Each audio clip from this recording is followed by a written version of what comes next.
Dr. Mark Neels is an American historian who specializes in the United States Civil War, the American Presidency, and the history of United States political ideology. His 2015 PhD dissertation neatly brought those interests together and was entitled Lincoln's Conservatives, Conservative Unionism and Political Tradition in the Civil War Era. The dissertation was awarded the Hay-Nicolay Dissertation Prize by both jointly by the Abraham Lincoln Association and the Abraham Lincoln Institute. This is an important honor recognizing the excellence of his research. Mark's dissertation and public articles reveal another of his strengths, a recognition not only that all politics is local, but that all history is local as well. His doctorate is from Southern Illinois State, and one of Lincoln's conservatives that he speaks about is Edward Bates. Edward Bates was not only the first Attorney General of the state of Missouri, just over the border from Illinois, but Abraham Lincoln appointed him as his Attorney General. Bates thus became the first U.S. cabinet minister appointed from the West, which at the time meant west of the Mississippi River. Once we mention West and local, we need to recognize the importance of Missouri to Wyoming, for it gave us at least one of our territorial governors, and of course was the launching point for the Mormon migration, which resulted in part in their settling up and down the western side of Wyoming. Dr. Neels has been hired here at Western Wyoming as an assistant professor, and so in some ways, maybe we can consider his talk an opening performance of his new role. Today, he's going to focus his interests in the American presidency and talk to us about the martyr for freedom, Abraham Lincoln, as a national hero. Professor Neels. Thank you. Traveling to the Abraham Lincoln Presidential Library and Museum in Springfield, Illinois, visitors are invited to fully immerse themselves in the life and times of America's 16th president. Here, guests are treated to full reproductions of the fabled log cabin of Lincoln's youth, as well as the young lawyer's law office, and a restaging of a White House cabinet meeting in September of 1862, where a resolute President Lincoln first read the Emancipation Proclamation.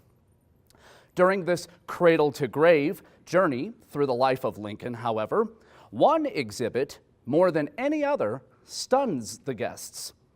As visitors walk down a dark, crooked hallway, adorned with political cartoons and genuine quotes from the newspapers of the Civil War era, they are exposed to humorous and, at times, cruel depictions of the 16th president. They also hear faint voices whispering some of the many caustic criticisms leveled at the Lincolns during their first year in the White House. When I brought a group of graduate students to the museum in November of 2011, the Whispering Gallery, as it is called, left these young adults scratching their heads. "I always thought he was the greatest president in American history," one of them told me afterwards. "I never knew he was so hated." To be true, today, Lincoln is one of America's most celebrated presidents.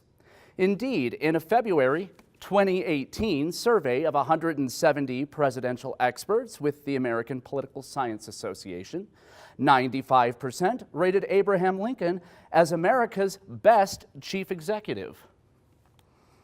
George Washington came in second place at 92%, and Franklin D. Roosevelt in third at 89%. Statues and monuments to Lincoln's memory stretch across Washington, D.C.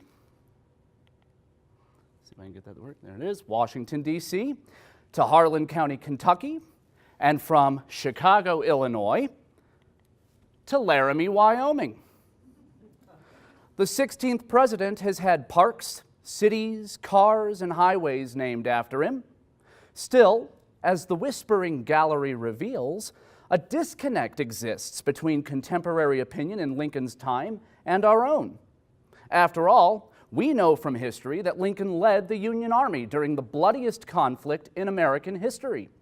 Furthermore, while he won the electoral vote in the presidential election of 1860, he won only 40% of the popular vote.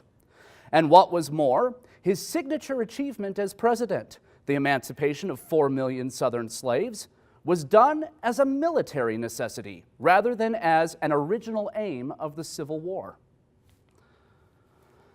Why then, given what we know about Lincoln's resume, do Americans hold him so dear in their hearts? What's the source of the disconnect between our time and Lincoln's? Andrew Ferguson posited an answer in Land of Lincoln, Adventures in Abe's America. Lincoln, he wrote, quote, is interesting because a lot of people over the past 150 years have been interested in him. He's been hated and loved, pondered and studied, honored and mourned so intensely for so long that it doesn't seem to matter why. He's reached the zenith of American celebrity. He's famous for being famous. This presentation examines how over the 150 years since his death in 1865, Abraham Lincoln, vilified by many Americans in his own time for his actions as president, became a national champion for freedom.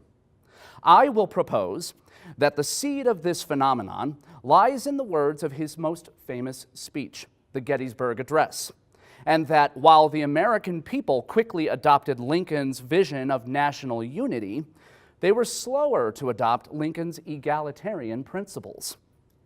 In the end, while it took the better part of a century, Americans ultimately began to embrace the ideals of freedom and equality first proposed in Lincoln's address. In the process, Lincoln's name became hallowed in the pantheon of American heroes for giving what he himself termed the last full measure of devotion to the Union. He became, in essence, America's martyr for freedom. My theories on Lincoln and national memory draw heavily from two subfields of history that have grown in interest over the past 30 years. The language of nationalism has occupied the work of political scientist Benedict Anderson since the early 1980s. In his influential Imagined Communities, he states that the concept of a nation is more than simply identity to a state. It is, quote, always conceived as a deep, horizontal comradeship, binding large groups of people through universally held ideals, as well as common languages, traditions, and a common history. Across large geographic distances, then, an imagined community, a sense of oneness, emerges from fractured provincialism and tribalism. The language that Lincoln employed throughout his lifetime is crucial to understanding his appeal as a unifying national figure in the late 19th and 20th centuries. To be true, Lincoln almost perfectly espouses Anderson's theory of nationalism. What was more, Lincoln spoke to these common threads of national unity long before the Gettysburg Address. The study of the history of memory, that is, how people have chosen advertently or inadvertently to remember events in their collective past, first became mainstream in the 80s as well. The seminal work on the subject, Michael Kamen's Mystic Chords of Memory, was first published in 1991, and in the United States, Kamen is often recognized by scholars as a leading authority on the subject. In his discussion of how history and tradition have influenced an American national identity, Kamen writes that, quote, our sense of history plays tricks on us, warning that means exist by which the past is manipulated to serve both individual and national purposes. Kamen further explains that, quote, public memory, which contains a slowly shifting configuration of traditions, is ideologically important because it shapes a nation's ethos and its sense of identity. Over the more than a quarter century since Kamen's work first appeared, writers have applied his theories about selective memory to American subjects. Famously, reporter Tony Horwitz examined Americans' distorted understanding of the Civil War in his 1998 book, Confederates in the Attic. In his introduction, Horwitz tells of returning to the United States in the late 1980s after serving as a foreign news correspondent. It was a time of resurgent interest in the Civil War, thanks in large part to the popularity of Ken Burns' PBS documentary on the subject. Nonetheless, noted Horwitz, quote, few things felt stranger than America's amnesia about the past. Bosnians, Iraqis, Northern Irish, these cultures, Horwitz observed, have very realistic understandings of their past, particularly their mistakes. Americans, on the other hand, exhibit a collective amnesia about the past, smoothing over the past, glorifying moments that brought out the best of us, and redefining others, like the Civil War, where we failed to live up to quote Lincoln, the better angels of our nature. Amnesia is a concept of which Michael Kamen pays special attention. Quote, the more we read about memory, he wrote, the more we also are reminded of amnesia. They are coordinate concepts because they remain constant realities. As human beings, we do not always remember the facts correctly. Sometimes we have selective memories about what we've been taught, or we have been conveyed an understanding of the past that has been politicized for one reason or another. In other ways, our past has been commercialized for the sake of tourism, or it has been co-opted as a means of reinforcing certain traditions.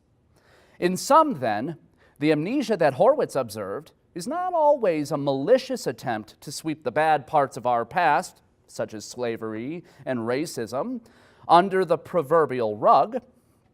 Rather, it is sometimes an inadvertent reinforcement of our unconscious desire to find the good in all things, the diamond in the rough. So it has been with Lincoln over the ages. The result of this phenomenon has been a curious raising of the memory of Abraham Lincoln, a president who in his lifetime was a sectional lightning rod, as a national hero, a defender of freedom, honored throughout the land. Lincoln's rise to the status of national hero began on a cold November day in 1863. Following the biggest battle of the Civil War from July 1st through the 3rd, the citizens of Gettysburg, Pennsylvania confronted a grisly situation. Because of the Army of Northern Virginia's hurried retreat back to Confederate soil and the pursuit of the Army of the Potomac, both armies had no choice but to hastily bury their dead in shallow graves where they fell on the field. As the seasons changed, local farmers tilling their fields began inadvertently uprooting the dead. Finally, after several recurrences of this macabre scene, the citizens of Gettysburg decided to relocate the fallen soldiers to the town burial ground on the aptly named Cemetery Ridge behind the Union lines in the late battle. Simultaneously, the town chose to rededicate the grounds as a military cemetery and invited notable guest speakers, including the President of the United States, to attend the ceremony on November 19th. The key speaker at this event was not Lincoln, but Edward Everett, the famed orator from Massachusetts and 1860 vice presidential candidate on the Constitutional Union ticket. Aptly living up to his reputation, Everett gave a 2-hour oration. In his invitation to Lincoln, on the other hand, David Wills, a prominent citizen of Gettysburg, tasked with the disinterment and reburial of the dead, requested that the president make, quote, a few appropriate remarks to memorialize the occasion. To that end, in contrast to Everett's 2-hour speech, Lincoln spoke for a curt 2 minutes. In fact, Lincoln finished so quickly that the photographer, Alexander Gardner, barely had time to set up his apparatus before he was compelled to hastily snap a shot. Consequently, the one existing photograph of the president at Gettysburg is of him returning to his seat.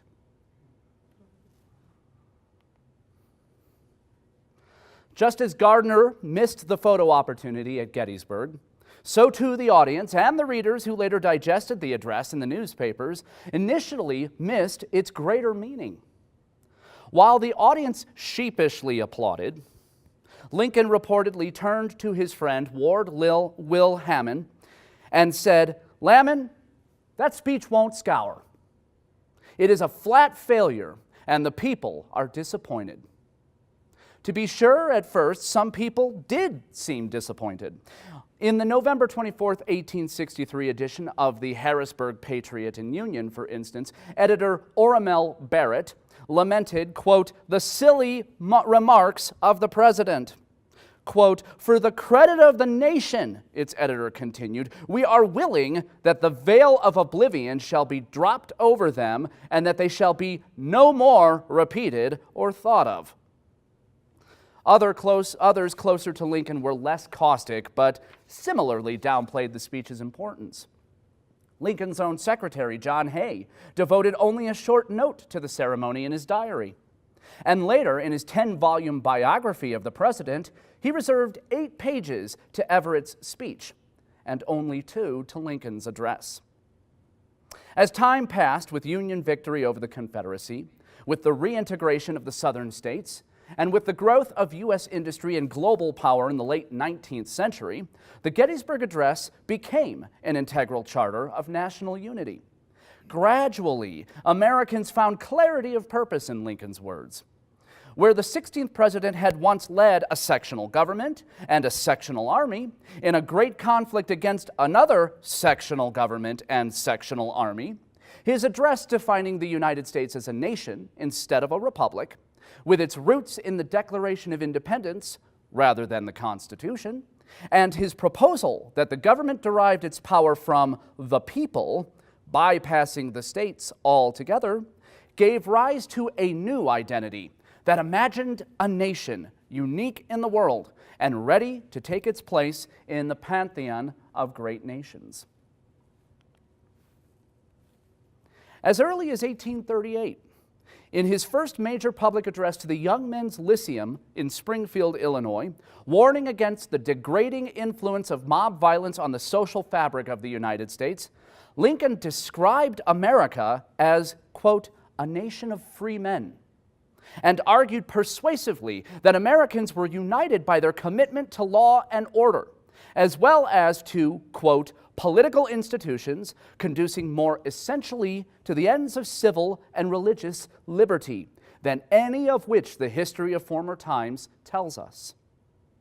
Hearkening to the collective past of the American people, Lincoln rallied his audience to a national sense of being by entreating them, quote, "let every American, every lover of liberty, every well-wisher to his posterity swear by the blood of the Revolution never to violate in the least particular the laws of the country, and never to tolerate their violation by others." If the people were to vigorously defend those national influences that bind them, he argued, quote, "vain will be every effort, fruitless every attempt to subvert our national freedom." 20 years later, in 1858, Lincoln again spoke to the idea of national unity when he accepted the Illinois Republican nomination for the United States Senate.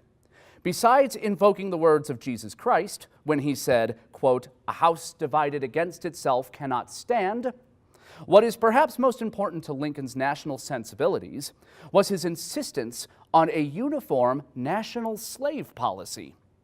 Quote, "I believe this government cannot endure permanently half slave and half free," Lincoln famously stated. "I do not expect the Union to be dissolved. I do not expect the house to fall, but I do expect it will cease to be divided. It will become all one thing or all the other." In other words, slavery was beginning to splinter the American Union in the name of state sovereignty. Such division had no place in a nation of people. Again, Lincoln spoke to national unity in his 1861 inaugural address.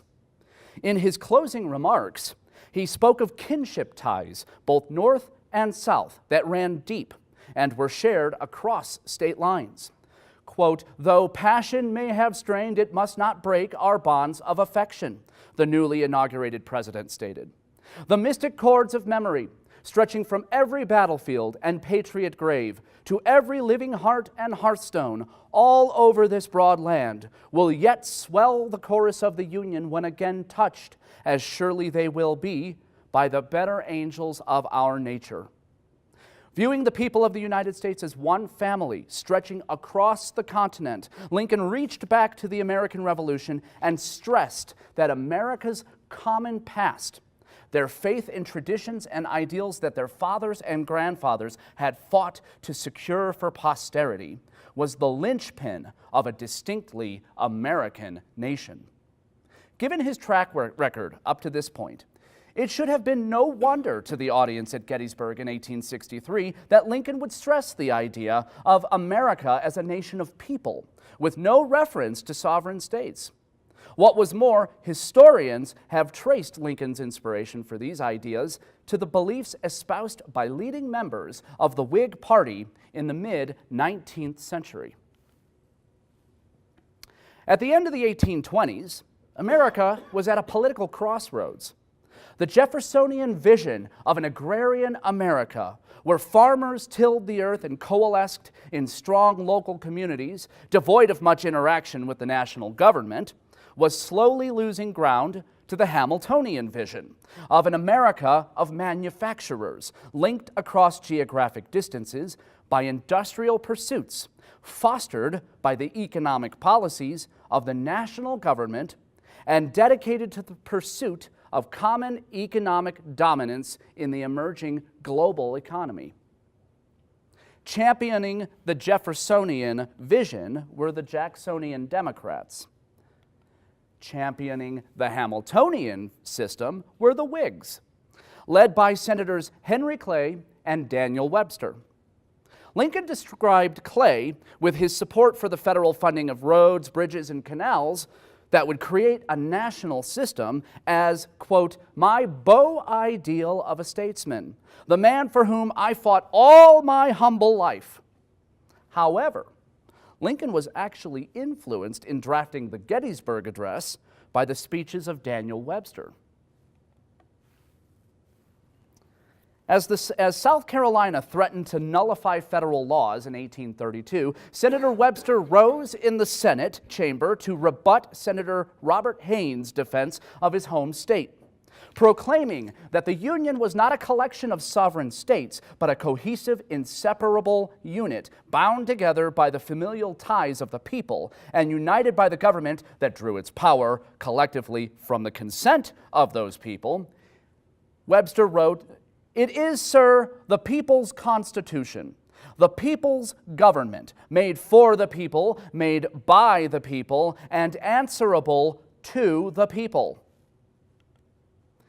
It takes only a brief moment of comparison to hear the echoes of Webster's defense of a union of people in Lincoln's most famous speech. In explaining why the Civil War must continue for the foreseeable future, Lincoln closed by proposing that, quote, "this government of the people, by the people, for the people, shall not perish from the earth." Lincoln is often considered among American presidents as one of the most eloquent of writers. His speeches, the Gettysburg Address being only one of many, have gone down in history as some of America's best. Understanding the power they held, Lincoln used words to tell us a great deal about his thought process. That he used the word people in succession of three is no happy accident.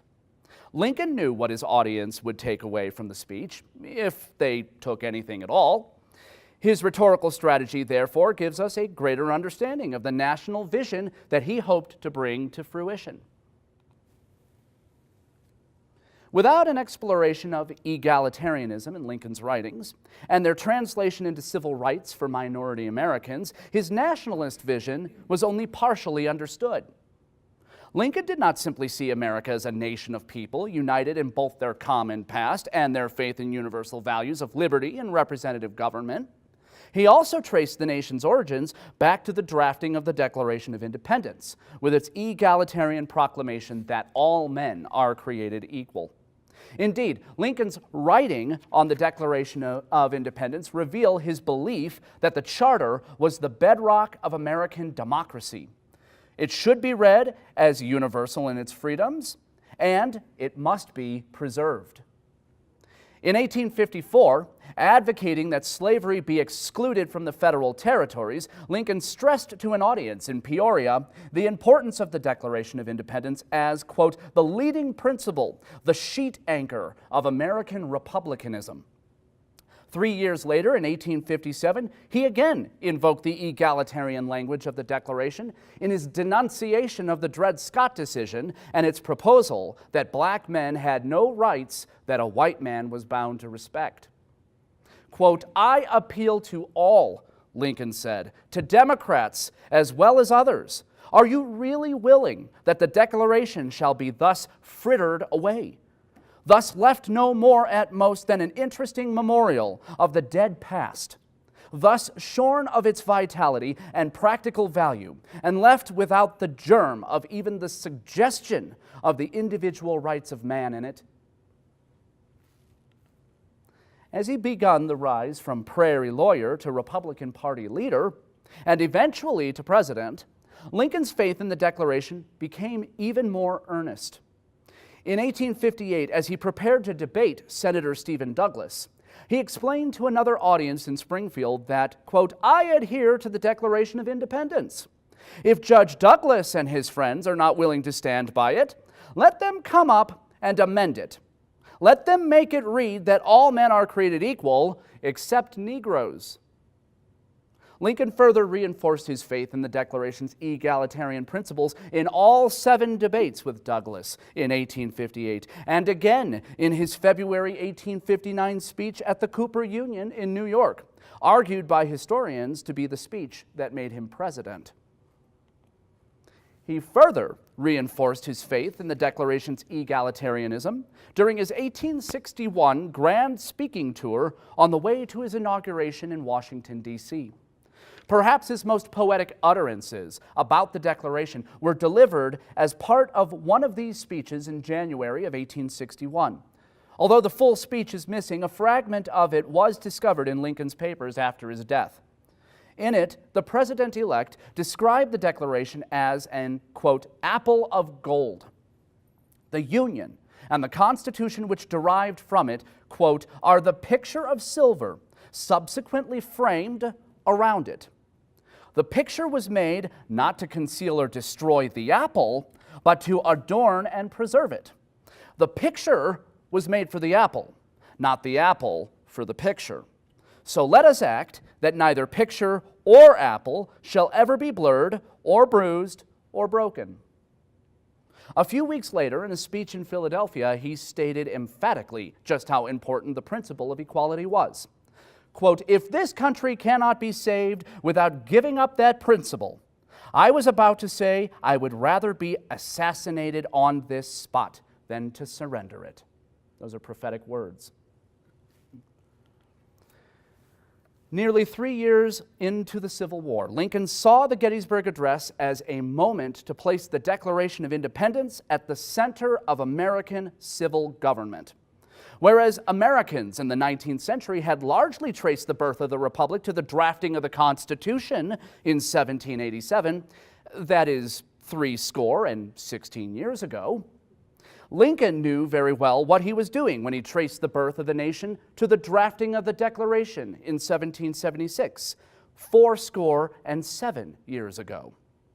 Nevertheless, Lincoln knew this to be a radical idea to many Americans. The nation, he therefore argued, was not yet realized, but would be after it went through the cleansing fires of the Civil War. He predicted, quote, that this nation shall have a new birth of freedom. Like a phoenix from the ashes of the old republic would rise a new nation that finally realized the proposition of the Declaration. Freedom and equality would no longer be privileges belonging to one group of Americans and denied to another. The end of the Civil War in 1865 gave promise that Lincoln's vision of a nation of freedom might be realized within his lifetime. Unfortunately, as the last Confederate armies laid down their arms and folded their flags, tensions remained between the North and South. Lincoln's policies as president kept him a lightning rod even as the smoke cleared, exacerbating those tensions. In order to assist in the rebirth of a nation of freedom, in January of 1863, the president had issued the Emancipation Proclamation, with its clauses allowing the recruitment of black men into the armed forces. The repercussions of this policy could not be underestimated. As abolitionist Frederick Douglass put it in August of 1863, quote, "Once let the black man get upon his person the brass letter U.S., let him get an eagle on his button and a musket on his shoulder and bullets in his pocket. There is no power on earth that can deny that he has earned the right to citizenship." To that end, on the cusp of Reconstruction, Lincoln stated in a public address on April 11, 1865, quote, "It is unsatisfactory to some that the elective franchise is not given to the colored man. I would myself prefer that it were now conferred on the very intelligent and on those who have served the cause as soldiers." It seemed that Lincoln was on the verge of seeing his national vision realized. It was not, however, to be in his lifetime. In the audience that night was the Southern-born actor John Wilkes Booth. Embittered by the defeat of the Southern cause and deep in his cups, Booth was fabled to have heard Lincoln's expressions in support of black suffrage, turned to a friend and vowed, "Now, by God, I'll put him through." What had been Lincoln's vision of a nation of freedom sadly regressed in the decades after his death back to its prejudicial roots. Over the next decade, black Americans endured a Reconstruction that was as tumultuous as, if not worse than, the war itself. White Southerners forced former slaves to work the plantations of their former masters for little pay. They had been intimidated by white supremacist terrorist groups from voting and participating in the civic process. What was worse, while the federal government had once taken proactive steps to protect these newly freed citizens, the later years of Presidents Grant and Hayes administrations saw the government turn away from the South and toward the settlement of the American West and to the rise of industrial capitalism. The desire North and South to reunify the states remained, but in the absence of Lincoln's leadership, the nation of freedom was stillborn. For nearly 30 years after Lincoln's death, the Gettysburg Address was largely forgotten by Americans more interested in getting on with national progress than philosophizing about the grand design of the nation. However, in the 1890s, with more children attending formal schooling than ever before, readers and textbooks began showcasing the Gettysburg Address, and teachers began requiring their pupils to memorialize it in its most famous passages. Still, Americans had by then begun to apply a selective amnesia to their memorialization of Lincoln. The use of Lincoln in the education of America's youth inflamed the very sectional wounds that Americans had hoped to quell. The South largely excluded the speech, and any mention of Lincoln, for that matter, in their textbooks. In the spirit of reunification, Northern texts thus praised the speech, but carefully limited their accolades to Lincoln's faith in democratic government, as well as to the eloquence of the address itself, both acceptable to Southerners. Northern texts carefully avoided highlighting references to freedom and equality, concepts less palatable in the Jim Crow South. If the nation was to realize Lincoln's vision, then, the people would have to overcome their prejudices and actively take up the task of placing egalitarian provisions of the Declaration of Independence squarely at the center of American society. Truly, the task was daunting. In the late 1890s, Southern states backed by the Supreme Court's decision in Plessy versus Ferguson, began instituting laws meant to deny Black Americans equal rights. To that end, on October 16, 1901, President Theodore Roosevelt attempted to show the people a different way. Inviting Booker T. Washington to dine with him at the White House, Roosevelt hoped to make amends for the Republican Party's seeming betrayal of civil rights. While progressives heralded the event and conjured the spirit of the great emancipator in their celebrations, the Southern states devolved into pandemonium and threatened to withhold their support for the president's agenda. Roosevelt ultimately chose to forego any further attempts to brighten the state of civil rights in America. While he met privately with Washington and other Black civil rights advocates, TR never again did so in his official capacity as president. Lincoln's unfinished business would unfortunately remain unfinished for the time being. Progress was no greater toward that end 12 years later, when on July 4, 1913, the 50th anniversary of the Gettysburg Battle, President Woodrow Wilson spoke on the very ground where Lincoln had delivered his greatest speech. If Roosevelt had been palsied by the South's insistence that unity remained contingent on the separation of the races, Wilson, a Southerner born before the Civil War, expanded upon the notion of separate but equal by actively segregating the federal workforce. Now, on the site of the great emancipator's speech to the nation, Wilson chose instead to highlight the unity displayed by veterans of the blue and gray who had assembled before him. Not once, however, did he mention the name Lincoln or employ the words equality or Declaration of Independence. It was as if Lincoln had never been there. As the nation barreled into the First World War in 1917, the same year, incidentally, that the worst race riot in American history took place in East St. Louis, Illinois, Lincoln's egalitarian vision seemed lost. Over 50 years after the Emancipation Proclamation, Black soldiers remained the only men forced to serve in segregated units.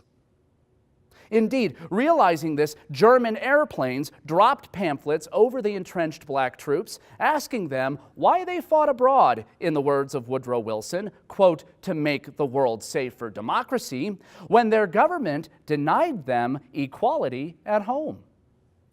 A fair question. Nonetheless, Black units fought bravely for the American cause and returned home as some of the most decorated veterans. In the decades after the war, some Americans wizened to Lincoln's contribution to national equality and began to return the martyred president to his rightful place in the pantheon of American heroes. In 1922, the Lincoln Monument opened to visitors to the National Mall in Washington, D.C. Designed by architect Henry Bacon, it houses the colossal 30-foot statue of Abraham Lincoln, designed by Daniel Chester French. Begun in 1914, the monument is the ultimate dedication to the father of American nationalism. French designed the statue of the president as seated in a classical chair, including Roman fasces, a symbol of authority meant to convey that the subject was a figure of greatness and eminence. Aside from the godlike Lincoln, inside, the exterior of the monument is decked with nationalist symbols. Lincoln is surrounded by 36 Doric columns, matching the number of states of the Union at the time of Lincoln's death. Never mind that 11 southern states felt coerced into joining the 25 northern ones. Furthermore, on the attic frieze are inscribed the names of the 48 states at the time of the memorial's dedication, suggesting that enough time had elapsed that Lincoln could be seen as the savior for the entire nation. Lastly, on the interior walls, flanking Lincoln, are inscribed in marble the second inaugural and, of course, the great charter of national unity, the Gettysburg Address. It was here that, one could argue, Americans first began to wed Lincoln's vision of America as a united nation of people with his dedication to the egalitarian principles of the Declaration of Independence.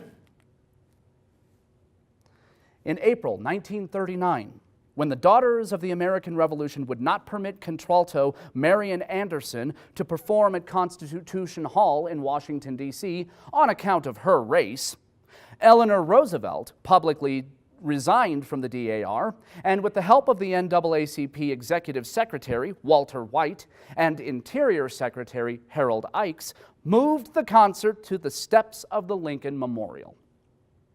There, in the shadow of the greatest monument to the great emancipator, Anderson performed My Country 'Tis of Thee to a crowd of 75,000 onlookers. No one in attendance could miss the symbolism of a black woman singing the lyrics, "Let Freedom Ring," before the shrine to America's national savior, while Jim Crow reigned in the South. Although he did not use the word directly, Interior Secretary Ickes introduced Anderson to the desegregated audience by invoking the idea of equality, so important to previous civil rights activists and so central to the theme of the great emancipator which loomed over the event. Ickes said, quote, "In this great auditorium under the sky, all of us are free. Genius, like justice, is blind. Genius draws no color lines." 24 years later, Americans of all races advocating for the national government to finally finish Lincoln's work and actively intercede to protect civil rights marched on Washington, D.C. In many ways, Marian Anderson's 1939 concert was an overture to this later seminal event in American modern history. Like the former event, this later one also unfolded beneath Lincoln's far-reaching gaze. Ironically, as Marian Anderson's opening musical number ended with the lyrics, "Let Freedom Ring," so too did Martin Luther King Jr.'s famous speech. Invoking many of the same themes as Lincoln's Gettysburg Address, King described his dream of a day when racism and class distinction would be outdated modes of thought.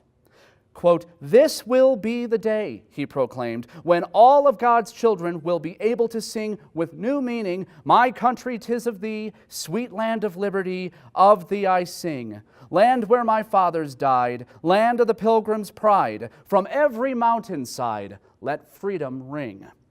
And if America is to be a great nation, this must become true." It is no coincidence that King's speech, with its references to freedom and a great nation, is memorized by school children right alongside Lincoln's speech from a century before. Congress's passage of the Civil Rights Act of 1964 was a turning point in the struggle to realize Lincoln's vision of a nation of freedom. A century after the failures of Reconstruction, the United States could now begin to live up to the moniker of a government of the people, by the people, and for the people. Nonetheless, 54 years after its passage, and 50 years since Dr. King's assassination, another parallel with Lincoln, the nation is caught in an ebb and flow in its pursuit of Lincoln's dream. At times, we seem to make headway. Just 3 weeks before Abraham Lincoln's 200th birthday in 2009, Barack Obama was inaugurated as America's 44th president and the first African American to hold the office previously held by the great emancipator himself.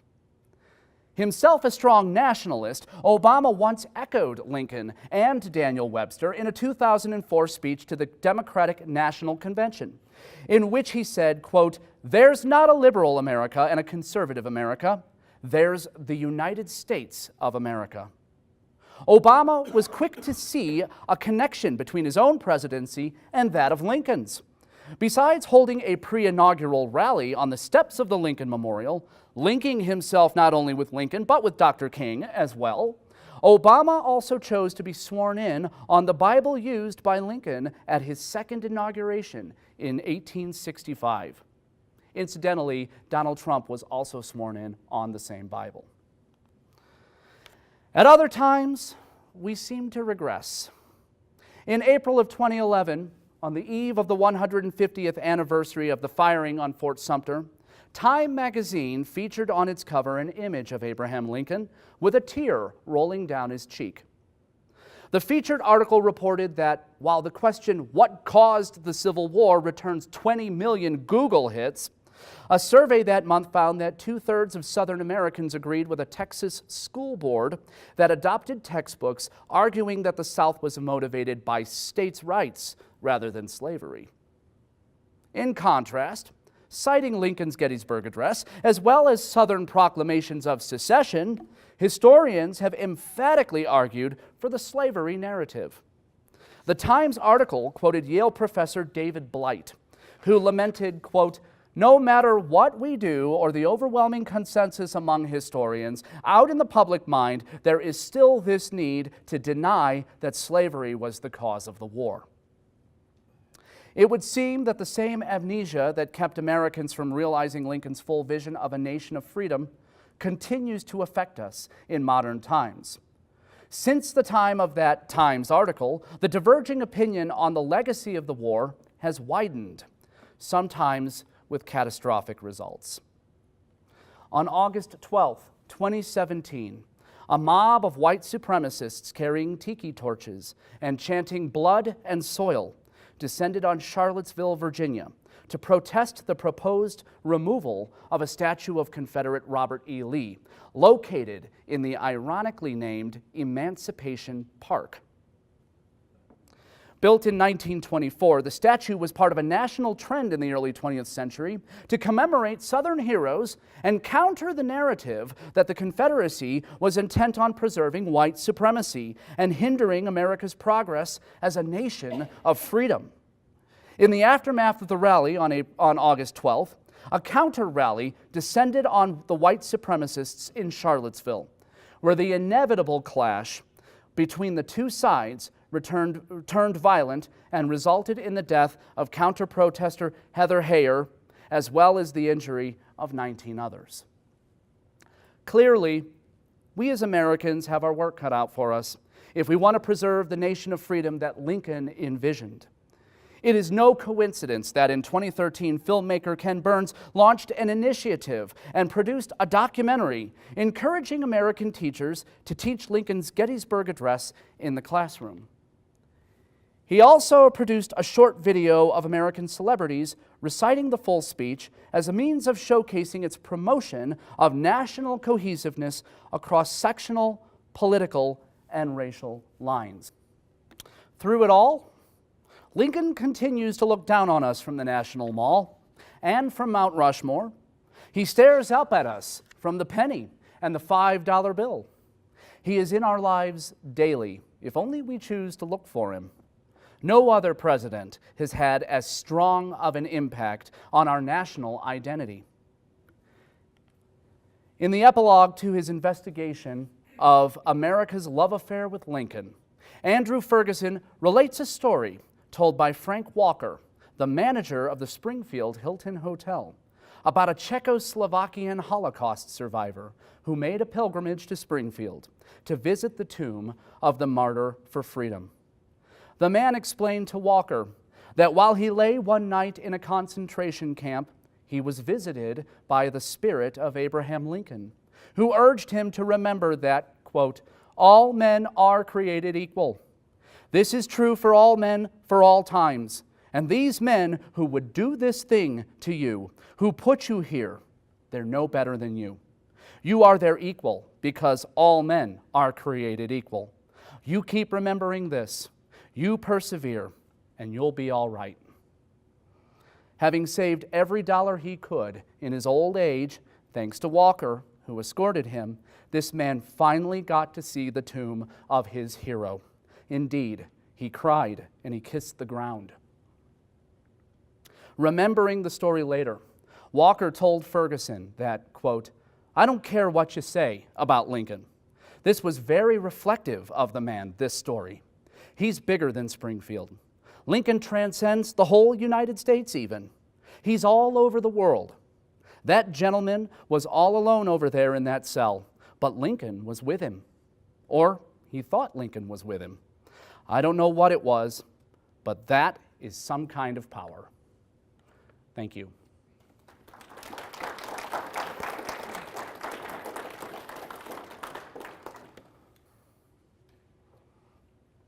Yep. So out of curiosity with the Civil War, since most civil wars aren't exactly inside the country, there's foreign aid provided to most civil wars, like the Spanish Civil War in the 30s for Syria. Syria today. Was there any foreign aid directed towards the Confederate states during the Civil War? Good question. There's a whole...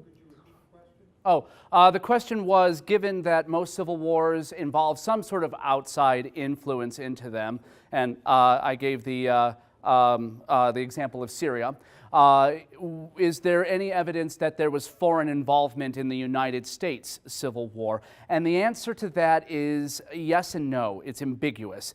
And the reason why I say that is no foreign nation formally recognized the Confederate States of America. That was one of the aims of the Lincoln administration, was to avoid that if possible, because if that happened, then this isn't a war between people, it's now a war between nations. And that does allow other countries to then involve themselves. Particularly, Great Britain had a strong interest in the Confederate States of America, primarily because of their reliance on Southern cotton for their own economic industries.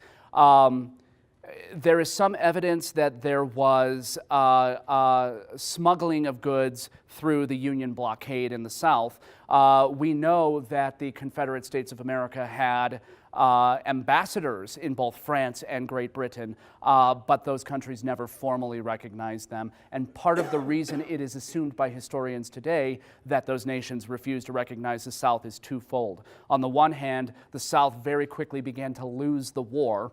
The turning point is really around 1862, 1863, where things start to go south, pardon the pun, for the Confederacy, right? And the other side to that is Lincoln's decision to expand the reason for the war from one of preserving the Union to one of emancipating the slaves and creating a nation of freedom.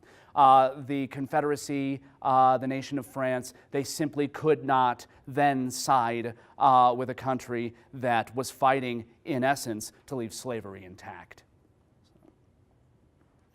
Do you think it was Abraham Lincoln's intention to become this well-recognized national figure for equality? Well, he once said in 1863, when he signed the Emancipation Proclamation, that this is what he would be remembered for. However, earlier on, when he was just recently inaugurated president, he said that he tended to want to let events lead him rather than lead events. So did Lincoln ever think he would become a national hero the way he is today, respected and loved across sectional borders and across whole regions of the country from sea to shining sea? I don't think he had that grandiose of ideas. I tend to buy into the idea that Lincoln was a fairly humble man who happened to be in the right place at the right moment and that propelled him to the national stage. I think he would have very much loved to have been remembered for something other than the Civil War. So if he had any claims, any delusions of grandeur, if you will, I'm not aware of them. So, yeah. Was there something in his younger years that set him on this path of equality? Yes. When he was a young man, he was born in Kentucky, as most people know, born in a log cabin in Kentucky to dirt farmer parents, Nancy Hanks Lincoln and his father, Thomas Lincoln.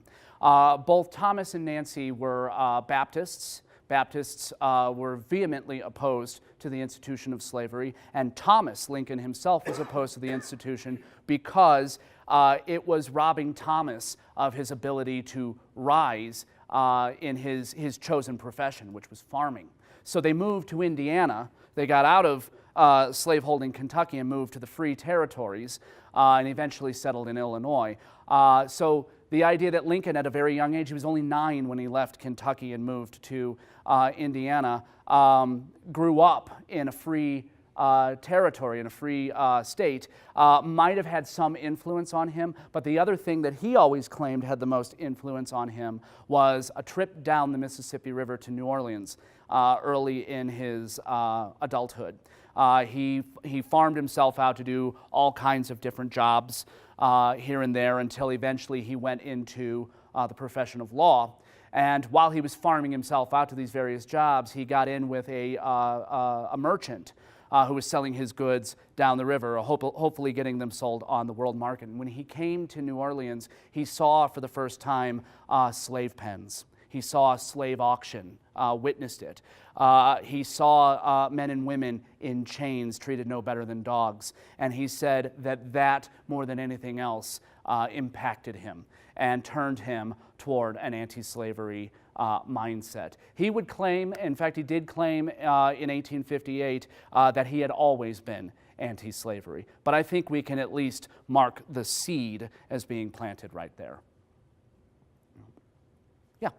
So obviously there was like criticisms about the Emancipation Proclamation, but I was curious about other criticisms that he had not surrounding slavery or Civil War, like you mentioned at the beginning.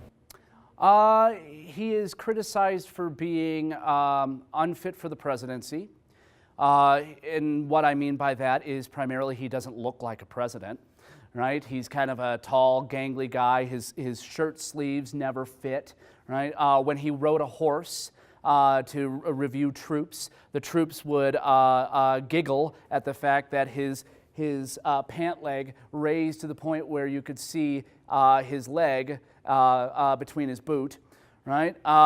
He didn't speak in what we would consider a presidential tone, right? We think of Lincoln when we see him on the statue, right, in Washington, D.C. as having this deep and booming voice, and in reality, he had a very high-pitched Kentucky twang.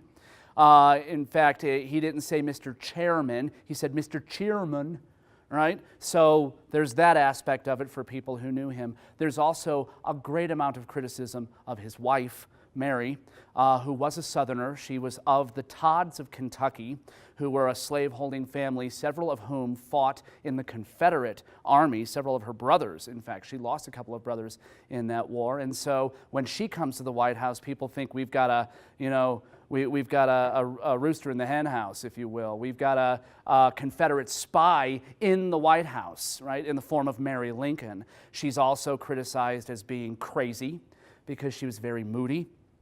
She's also criticized as being a spendthrift who spended the public's money to lavishly decorate the White House at a time when men are dying on the fields of Antietam. So those criticisms are more shallow than the ones that are dedicated towards his emancipation policy. But other than emancipation, probably the deepest criticism of him is that he's waging a war. Right? He's waging a war that many people saw as unnecessary. Many people in the North were opposed to the idea of a civil war. These people have gone down in history largely known as the Copperheads, and they opposed Lincoln on the war because they felt that his reasons for fighting it were that he was unreasonable to the grievances of the South. So he's criticized on that as well. Yeah, Rocky. I'm just stricken by the criticisms of President Lincoln and how some of these criticisms almost parallel, and I'd say this a bit tongue-in-cheek, but poorly dressed, poorly spoken, sounds very familiar. So, sure does. my question is, can you give us some understanding of maybe the process and how long it takes from the time that a public figure is in the public and receiving public criticism until the book is effectively closed and they're immortalized in some capacity that's developed later? Sure. Well, my experience with it, and this comes more from my presidential scholar side, if I take my Civil War cap off and put that one on, is that in recent times, it happens quicker than we think it does. For instance, as President Obama was leaving office, following the very caustic election of 2016, his approval ratings were going up. right? They were some of the highest of his entire presidency at the time that he left, just about maybe 5 to 10 points below where they were when he came in. And so I think the phenomenon there might be, well, we see the alternatives and we go, well, this guy wasn't so bad, right? So there's an element of that, right? I think there's an element of that, not to be facetious, but that's really the truth of it. George W. Bush, look at George W. Bush. He wasn't, his reclaiming of some endearment with the American people wasn't as quickly as it was with President Obama, and that's largely due to the recession that hit at the end of his presidency. As we got out of the recession, though, and as the years progressed, about a decade after his presidency now, George W. Bush's approval ratings are also beginning to rise. He famously said, well, gosh, I don't look so bad, right? Right? So I think it depends on the occupant of the office, and it depends on the conditions after the occupant leaves the office. For Lincoln almost overnight after his death becomes a saintly figure. The South, once they realize the president has been assassinated, and understand the South is right on the verge of coming back into the Union, and they want the easiest terms they can get to come back because they were fairly naughty.